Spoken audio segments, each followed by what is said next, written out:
Welcome!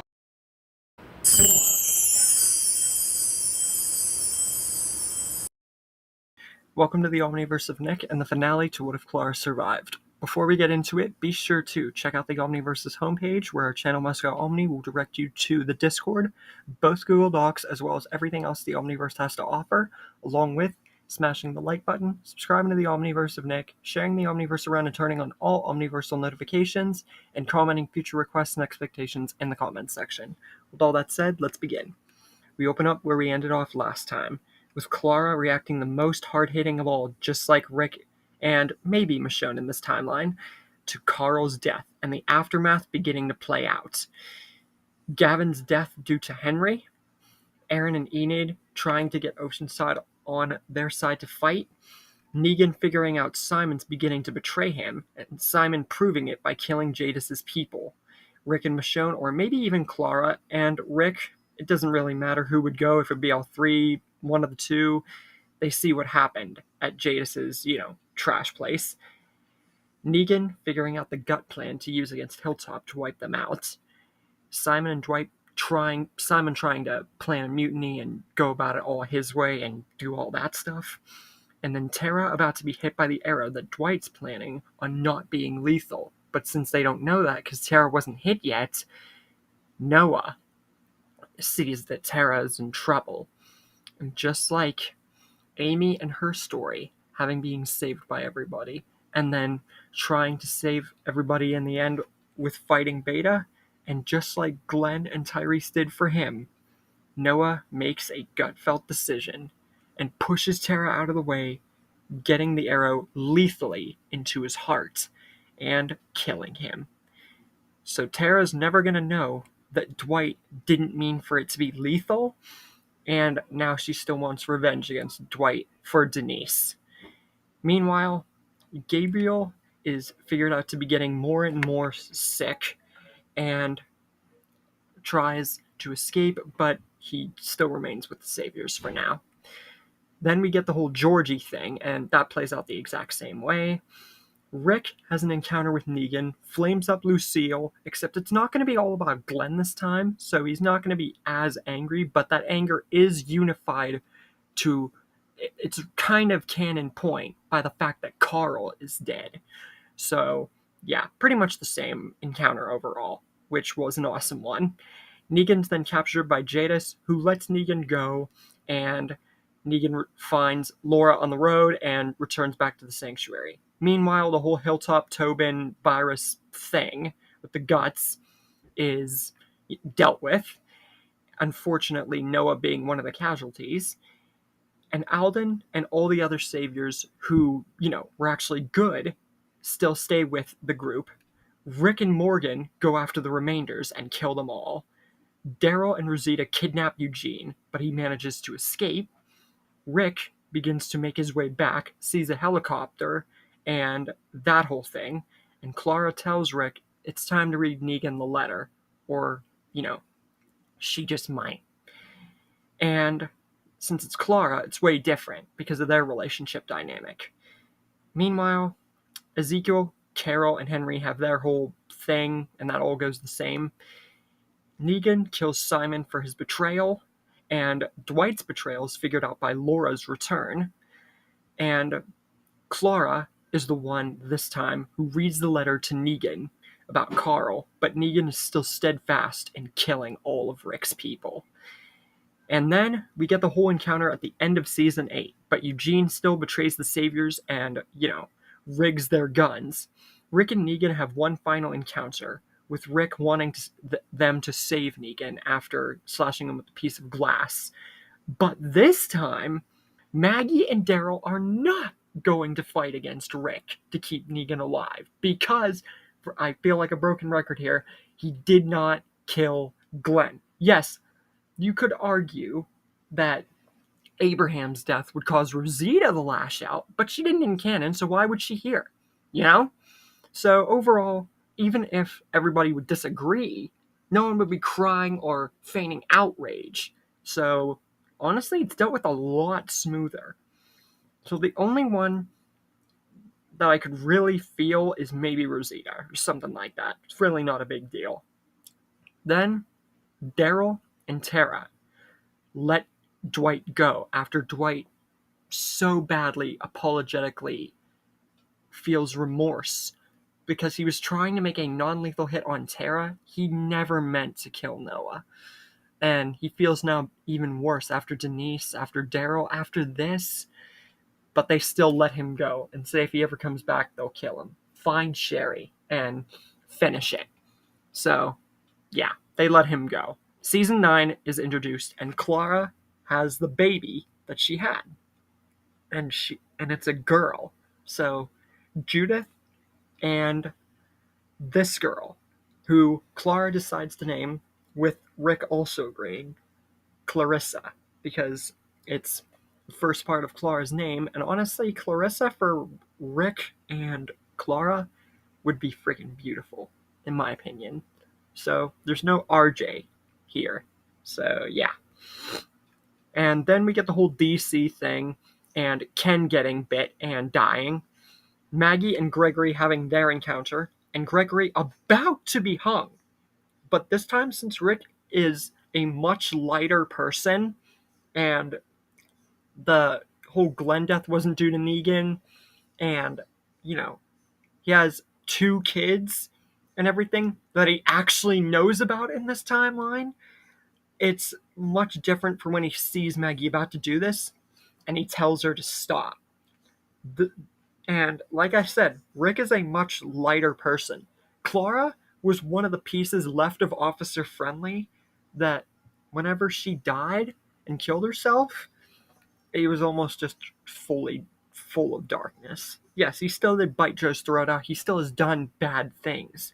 He's not perturbed or, taken away from that. But he is a much lighter person and would definitely stop Maggie from hanging Gregory. And honestly, I feel that Maggie would agree with this because, the whole Negan being left alive thing wouldn't make her a psychotic sociopathic freak. So Maggie begrudgingly thinks about this for a second, and then she agrees. And before she does, though, she consults Beth, who is still alive, and her sister, her counselor, her helper, and someone who's really led her along the way after Glenn's death. Beth thinks about this for a second and says, "You're the leader now, Maggie. You always have been. The trusted big sister, the leader type. Rick told you that you would know what to do when the time came. And I think Rick's right. Letting him live like this, even after all of his chances, it's a part of humanity that shouldn't leave. Like Dale and everything, we have to learn to keep our humanity, even if the world is full of darkness." And Maggie thinks about this and realizes that her sister's right, you know? But Maggie is no longer going to let Gregory stay. Just because she's letting him live, she knows that if Gregory stays here, he'll just try to kill her again. So she tells him to be off and just go. Gregory honestly wants to fight against this and attack Maggie again, or, get Rick or someone at a hostage point, but it's just the whole "because I'm still here" thing that doesn't really apply here, because he literally has no choice but to either be exiled or die. He could go right back on that rope. So, unfortunately, he is exiled. Well, unfortunately and fortunately. And eventually he would just get killed by a walker or something because he has no way of fighting them reliably. So, honestly, it was either him being hung, Alpha, or just walkers. So, honestly, it really doesn't matter where Gregory's fate lies at this point. Then we get the whole bridge sequence going on, Justin, all that stuff, and Aaron getting his arm chopped off, and Gabriel figuring out Jadis's treachery and the CRM thing, Rick visiting Negan in his cell from time to time, Justin and several other saviors' death at the hands of Oceanside, with the last one being a rot and it all being figured out, but it's still being let go.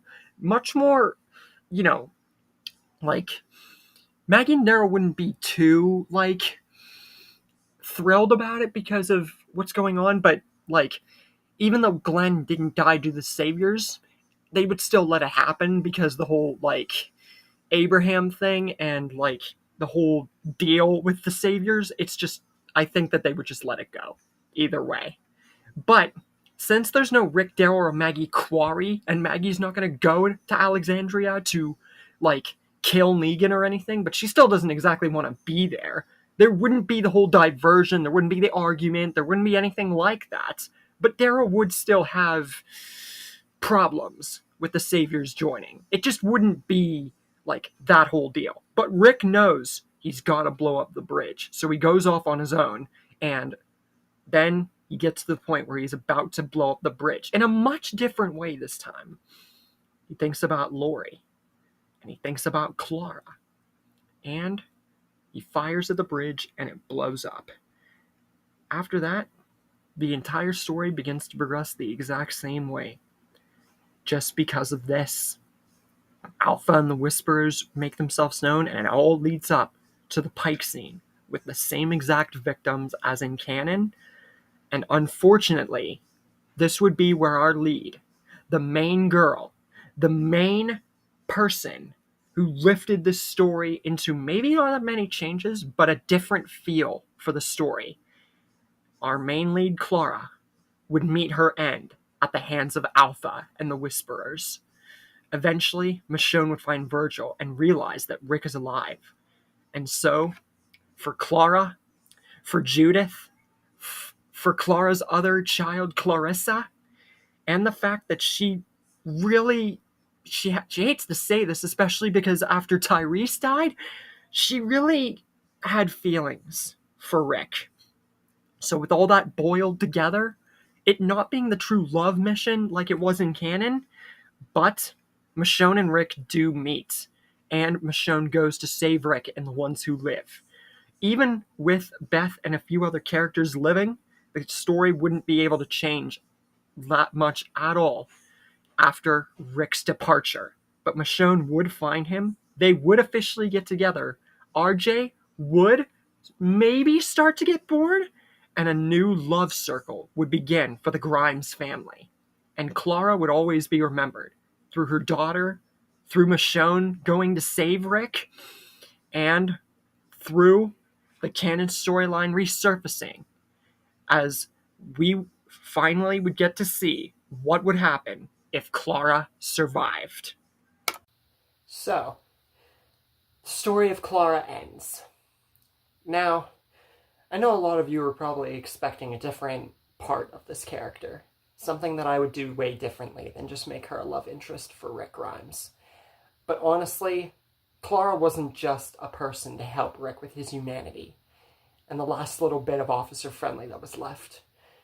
She was someone that hit home with Rick, and that could have very well meant something for her, especially considering the reaction after she took her own life and what it led to afterwards. Clara was special. Someone who was an misrepresented and underutilized and misunderstood character. Someone like Gargiulo who could have done way more, but didn't. And as for Clara, she did do while a lot of the story went exactly the same and circled to completely having no changes at all, the lasting effects is what really matter. Clara's love interest relationship with Rick and changement of her own dynamic would lead to a spawn that is different from the original canon timeline. Because by the time that Rick and Michonne do get together, it's during The Ones Who Live, and it's not the couple dynamic that it was. So it's even harder for Rick to come back. But he does get to. Everything else goes exactly the same.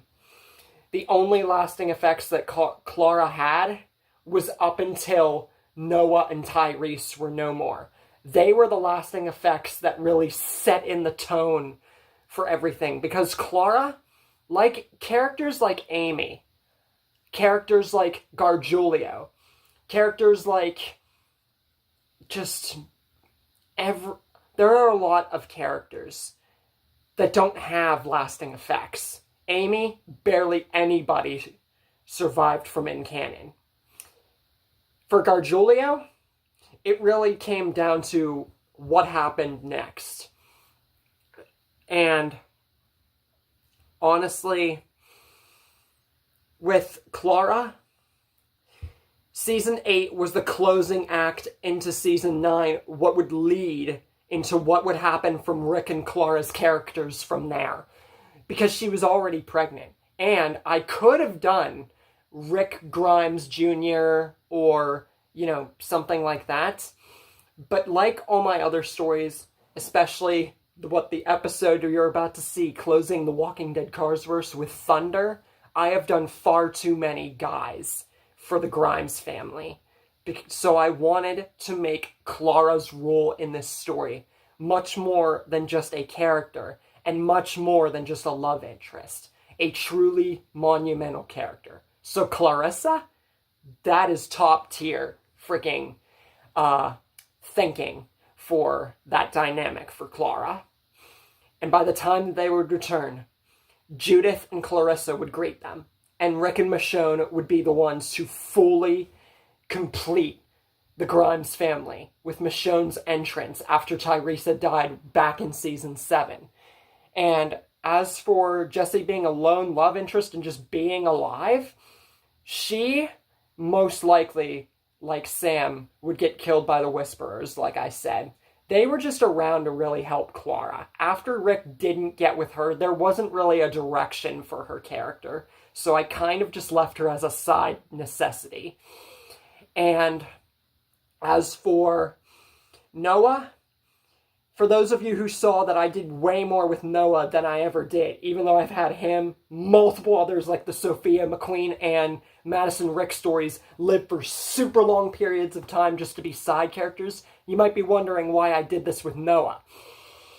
It's because, like Dwayne and like Tailgate, I never leave a character's upgrowing potential in a story without something intended for them. So you can be sure that Noah will get his comeuppance. And for those of you satisfied with his character, satisfied with Clara's, and satisfied with the ending, thank you for watching What If Clara Survived? I know a lot didn't happen in this story to lead into super exciting moments or, top tier thinking, but that's because Clara couldn't do that much. It's what she was bared down to. And if I didn't make her a love interest, she would have just been a side character. And I did not want to do Clara like that. So, I hope you guys like this direction of which Clara went. And closing the Walking Dead Carsverse, the final episode, will be coming up next. Look at the rest of the Clara list for reference on what's after. And I'll see you guys for the future of the Omniverse of Nick. Now get out! What? Get out! Everybody get out!